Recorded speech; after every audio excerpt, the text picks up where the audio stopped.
At 7 o'clock on a July morning in 1999, young citizens of Tokyo began to gather outside a shop in the Akihabara district.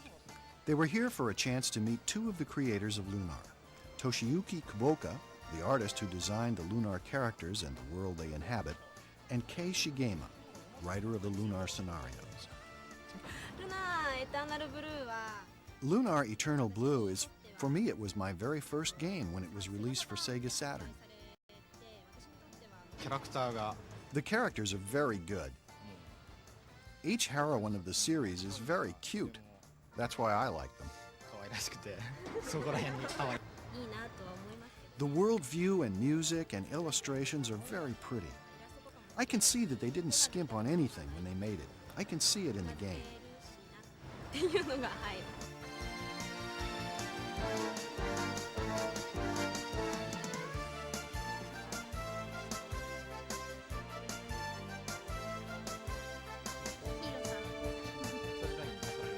Which scene was the most difficult to create when you were working on each game?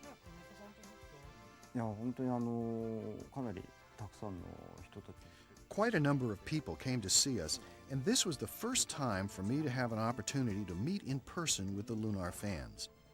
I believe this was a very valuable opportunity that I was afforded.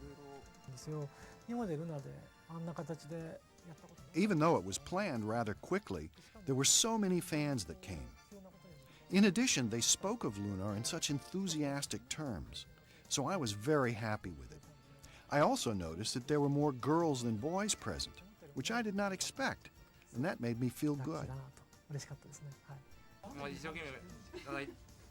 Though I had to get up early to come here, it paid off, and I am really, really happy to have this. This is Lamina that Mr. Kuboka drew for me. One of the things that really just blows me away is the fact that the US version of Lunar 1 was imported back into Japan by fans in Japan. Eternal Blue is in the genre of a role-playing game. There are animations in the event scenes, and those animations are very high quality. And the story is also very efficient in terms of appealing to the players. I think Eternal Blue is one of the greatest RPG games to utilize animation that was ever made. This is a game, but this game is a work of entertainment. Therefore, I believe that with a game like Lunar, which was well received in Japan, there is no way that it won't be well received in America. You know, when everything comes together, you know, the art, the music, the storytelling, the characterization, you know, creates a world that's just magical and it sucks players in. I think that's why Lunar is the hit that it is. It was very, very popular in Japan when it was released. It's been released in like 4 different versions, both 1 and 2. And then when it came to the US, it has gained momentum with every release. Every release has been more than the one before. The most enjoyable thing for me as a producer is to recognize that people from all over the world will respond to our games and say, for example, "It was great." Creative people, like me, prefer fan mail to money.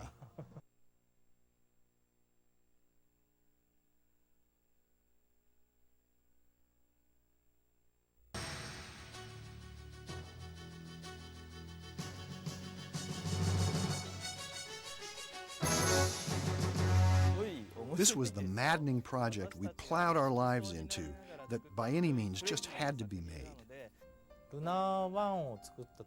First, when we made Lunar 1, there were some things that were left undone. The creators involved expressed a desire to finish what they had left undone. And there were a lot of things they wanted to include and wanted to add, but couldn't, either because of time factors or because of the hardware limitations of the Sega CD. Since I am a producer, I believe I know everything. But many people are involved with the project. Perhaps as many as 100 people are involved.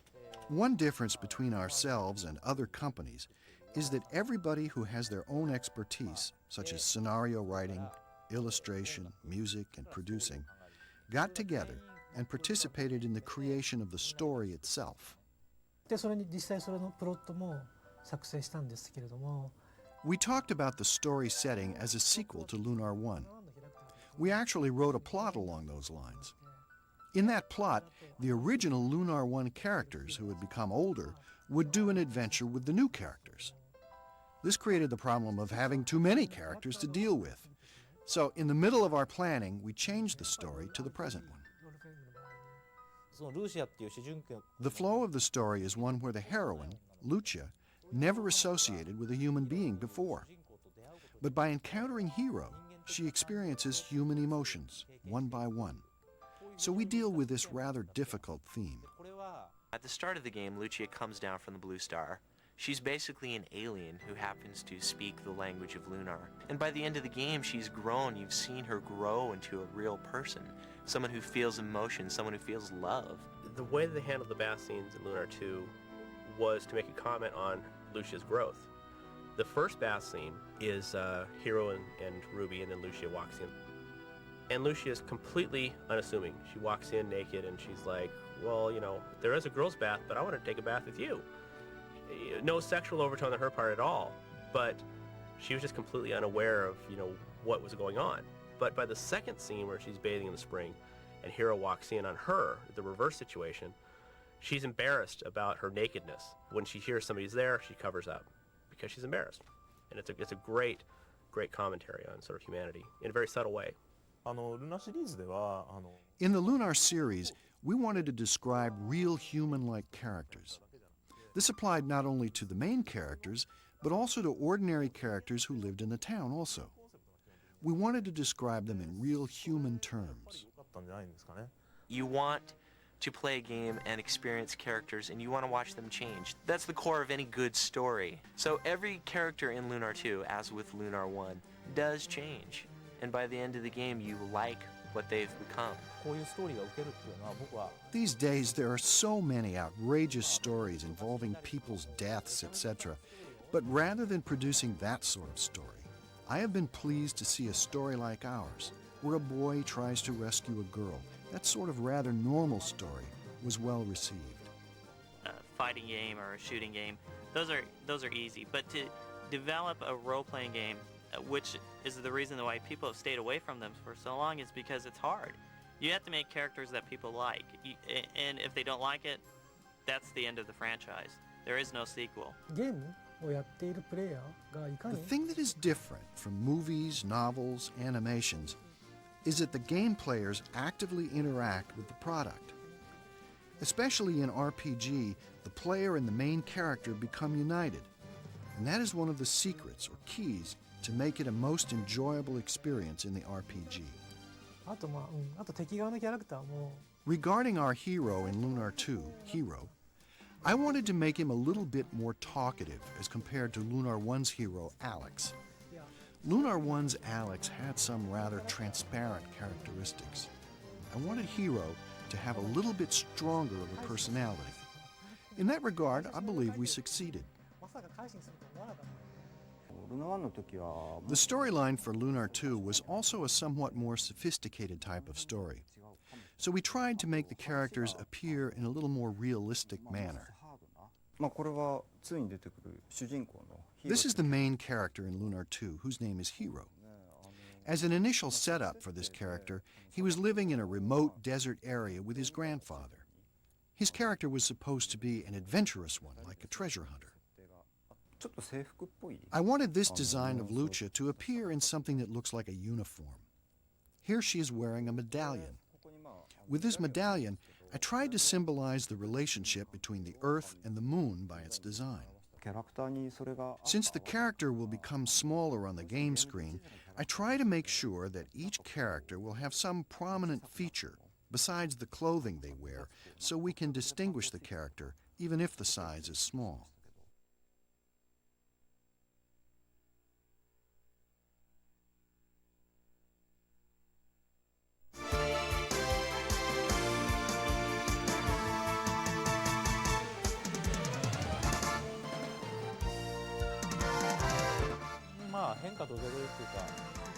The previous animation, Lunar 1, was more for purposes of effect. For example, a huge mysterious castle appears in the script, etc. There were many scenes that had a significant visual impact in Lunar 1.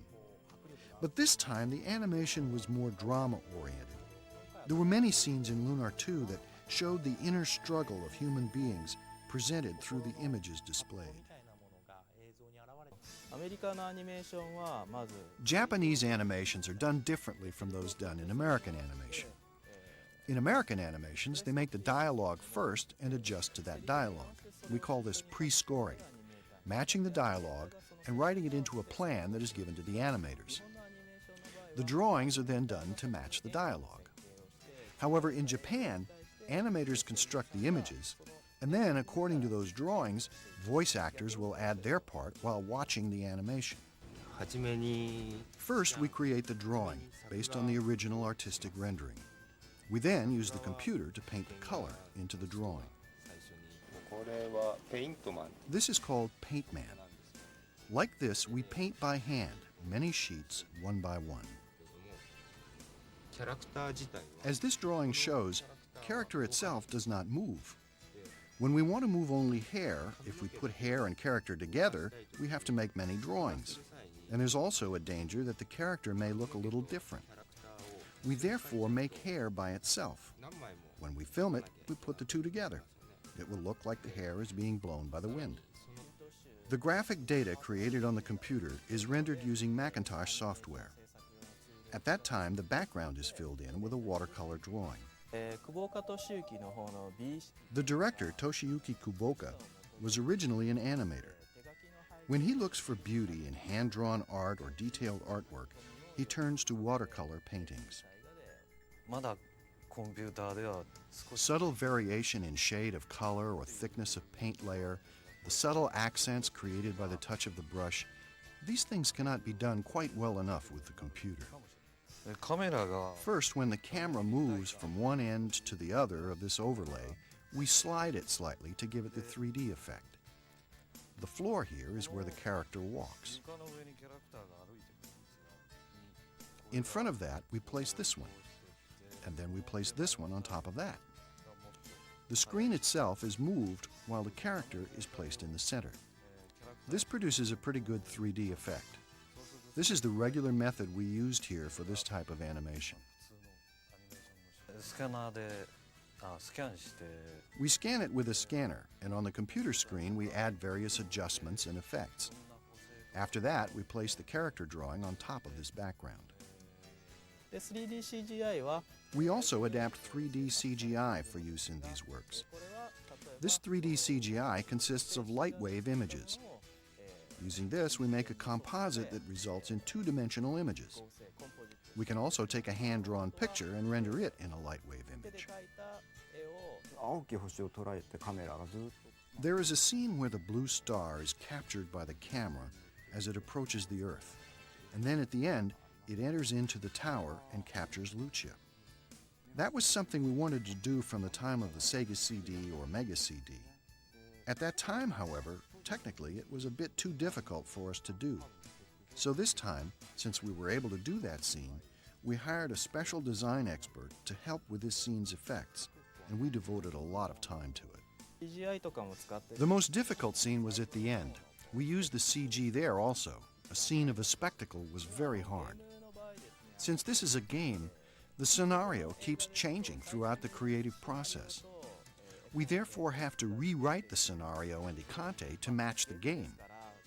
The spectacle scene towards the end was added onto the existing art as if there is a summit with fog around it. And when we reached that point, we discovered another summit yet to be reached. This is Destiny, a battleship built for the land. It has a fin part that allows it to advance, to move forward by moving the fins.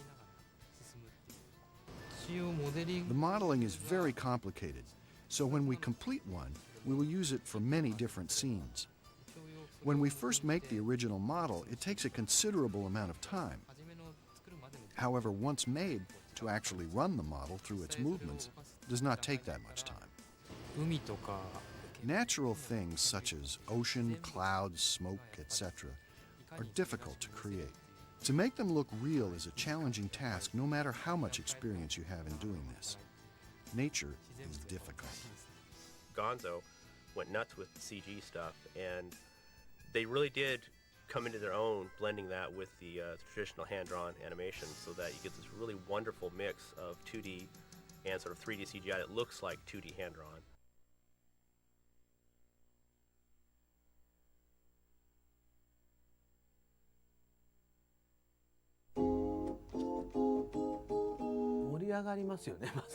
Music accents the playing of the game. Without music, playing the game is so empty and lifeless. Music expresses the emotional climate. There are a lot of pleasures associated with composing music, but at the same time, there's a lot of pain as well. When I started working on these projects, I started to get gray hairs around here. However, I enjoy creating music. Especially matching the music to the animation scenes is enjoyable. Usually most composers want to use their time composing music for movies or popular songs. So I feel we were very fortunate to have someone like Mr. Iwadari who understands music, but who was also willing to participate in the making of the story and expressed his opinion and created the music to match the story with a lot of emotion. As for Lunar Eternal Blue, the image was somewhat more grand and mysterious.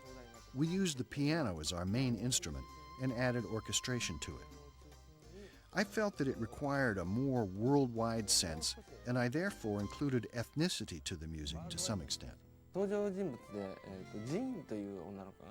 Among the characters who appear, there is a girl named Jean who is a warrior. The place where she lives is called Carnival. It's a fun place. We wanted to give some sort of specific character to this town, and we therefore included percussion-type instruments like the tabla, which is from India. And on top of that rhythm, we thought that adding guitar and violin would make it more fun-sounding. Also, for the villages, we included some Indian music using the tabla as well.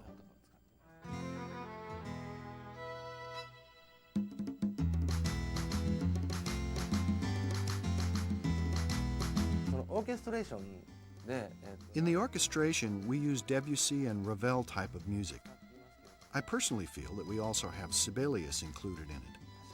By using the influence of Sibelius, we try to express the cold weather scene. Even though it is Northern European, I felt that gypsy was also in it. So I tried to include an element of gypsy in it as well.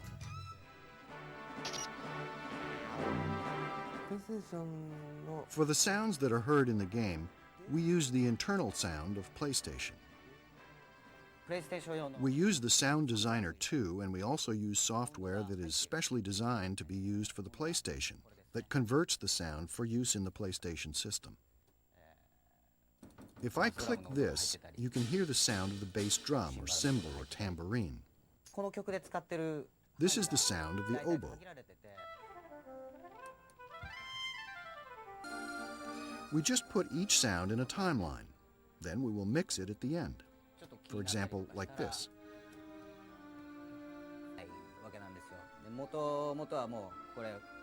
Originally, this music would be produced by an orchestra, and then we have to convert that into this small 200 kilobit memory. This was the hardest point, and it demanded a lot of work. My company does Lunar's game programming and graphics. Also, at the completion of the game, we finish it in CD form. There was a huge quantity of graphics. For graphics, we used about 30 to 40 people, and the rest were project planning and programming. There are people who work on backgrounds and those who work on the characters, and they each make their own products independently. But then we put them together, and we see how well they complement each other. The hardest thing involving my work is that it doesn't leave me much time to sleep, especially as we approach the end of the project. First of all, in the morning, I don't get up because I'm already up. I've been up all night, and I program, then eat, and program again. Since we made the game in such a way that everybody can complete the game, I don't see any player having any problems. But if you get hurt, it is best to go back. That would be the quickest way. If you push yourself too much, you may end up being defeated even by a rather weak enemy. I don't want the players to win quickly. I want them to enjoy the story. And I believe it is much more enjoyable to take your time in playing the game.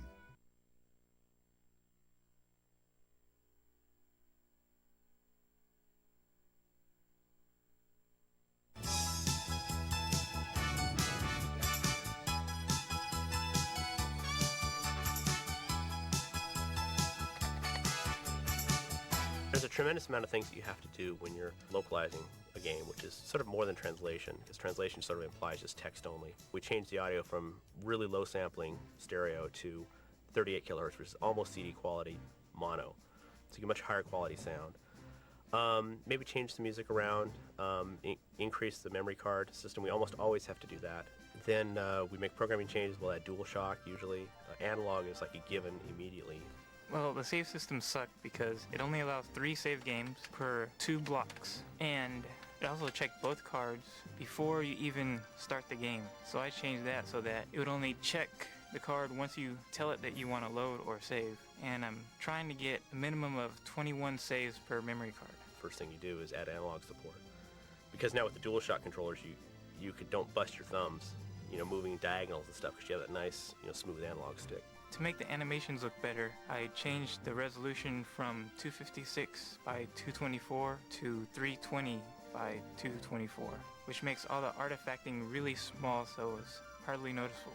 With Lunar 2, I mainly do all of the graphics for the manual, all of the packaging, and a few of the in-game graphics that we had to change that were kanji or Japanese characters. Ta-da! Congratulations, you're a winner! Our philosophy of translation is different than virtually anybody else out there, because rather than do a literal translation, we try to do the translation, find out the spirit of what was said, and then write in that same spirit in English, so it feels natural. The Japanese writers are fond of puns, of rhyming words in Japanese, but that doesn't translate, of course. You'll get a joke that translates, "Pickle, I thought you said baseball card." So we'll put something else in there that's very American, that people will get and laugh at and have a good time with. I know I shouldn't look a gift horse in the mouth, but what kind of cheesy pop is that? If you just want to go with the main narrative, all you have to do is accomplish the major events in the game. But if you're looking for a more enriching, rewarding experience and you want to know more about the world of Lunar, you can go talk to more people and find out more stuff. And that's the cool thing about Lunar, is it has so much text that if you really want to take the time, you can find a bunch of stuff that the average player isn't going to get. Your world is in grave danger. I must see Althena immediately. Another major thing, obviously, is that we record the voices. We do all the voiceovers again, we remix all those in. When we decided to do the remake of 2, and we were getting down to recasting, I kept all the characters from the first one where possible. One exception we made was with Hero. Come back, Lucia! I wanted a hero who sounded a little bit more assertive when he was yelling, a little bit deeper, a little bit older, but not too old. Wait!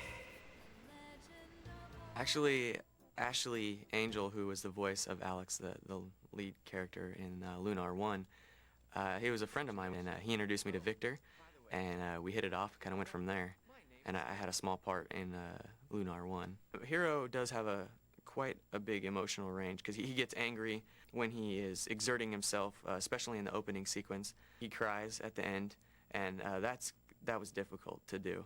You gotta have a Mountain Dew, and you get your throat kind of going. We have a monitor in here and kind of do the lip sync, and we have to get it in with the inflections with movements and stuff. I should have brought Grandpa's chisel. This is way harder than I thought. Ugh.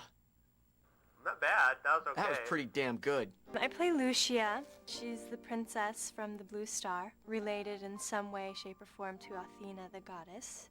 She's just sort of a sweet little girl who wants to help, but she can be angry when she gets angry. I must go, Hero. Lucia and Hero, there's a point where they could say goodbye. I remember making it, just trying to get the real emotion in there and making it realistic and not sort of a fake goodbye scene. I play Ruby and I play Jean. Ruby is the little annoying pink dragon. She is kind of Hero's sidekick. When I heard her at first, although it was spoken in Japanese, I could tell that she was kind of a wench or whatever and kind of stuck up. And so then I could just go from there and kind of apply my own winchiness or whatever to that character. If you can't shut your eyes, I'll do it for you!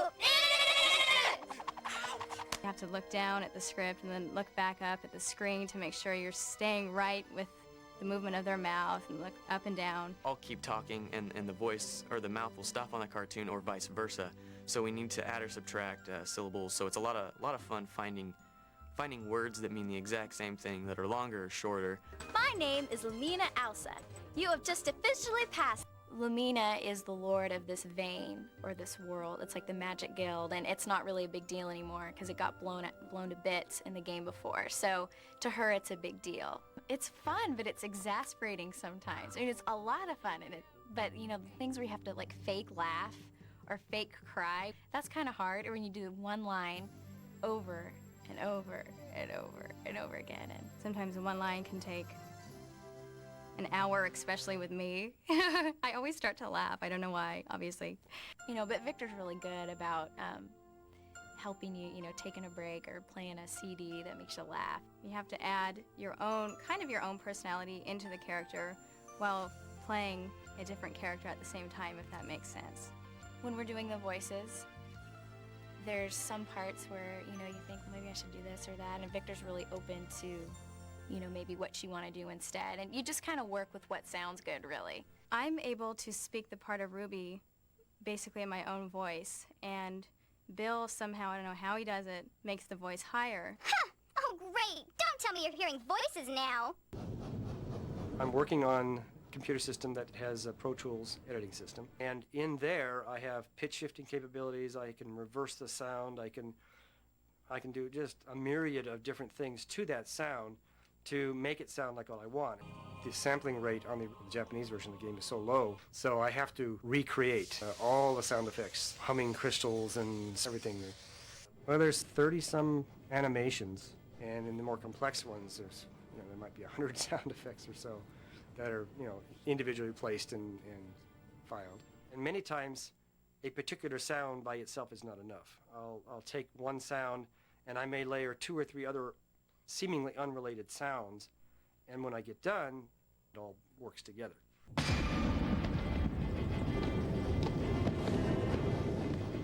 have a crew of game testers now because Lunar is such an overwhelming project. We had to, we were going crazy. I was losing people to mental institutions left and right. I am, and to a large degree, a lot of the people here are perfectionists as far as the way they want to see the game run and look and be presented and such. So we'll constantly try to improve and improve and improve and improve. And at some point you just got to say, stop. You gotta ship this game, let's get it out the door. The numbers that I was given from the different retailers at the show are just huge for Lunar 2. Well, everything we do with all of our video games is very special and very unique. And with Lunar 2, we're doing more than we've ever done before with any video game. The way we're presenting the game to the consumer exceeds even what they do in Japan, and they're the nuttiest gamers of all as far as what they get for options. And so we're bringing that to the US audience because we're nuts.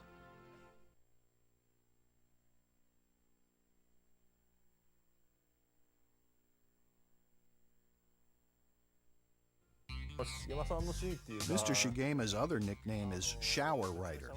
Everything he writes includes a shower scene. Hi, fans. Yeah, Lunar's a great experience because of the fact that I have to burp right now, and I'm gonna slip it here sometime very soon. The whole time I'm talking, I have another one on deck. It'll probably slip out, I'm sure. Buy more games. Are you taping? No, okay. Oh, great! Don't even Was it good? My name is Kathy. Victor says I'm a gold take. And so being insane, fortunately, has helped me. Young, adventurous. Horny. Oh yeah, he's definitely horny. Oh my god. I haven't done it yet. Yeah, I'm trying to think. That's a big question. Line. I'm not telling. Oh, what a tangled web we weave when we deceive. And she doesn't have any clothes on. That's like everybody's favorite part, especially Victor. Oh, yes. Whoa, that sounds bad. I'm probably gonna get fired for that.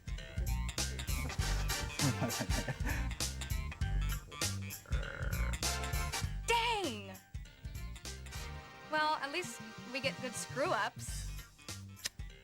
Thank you very much. Let's enjoy.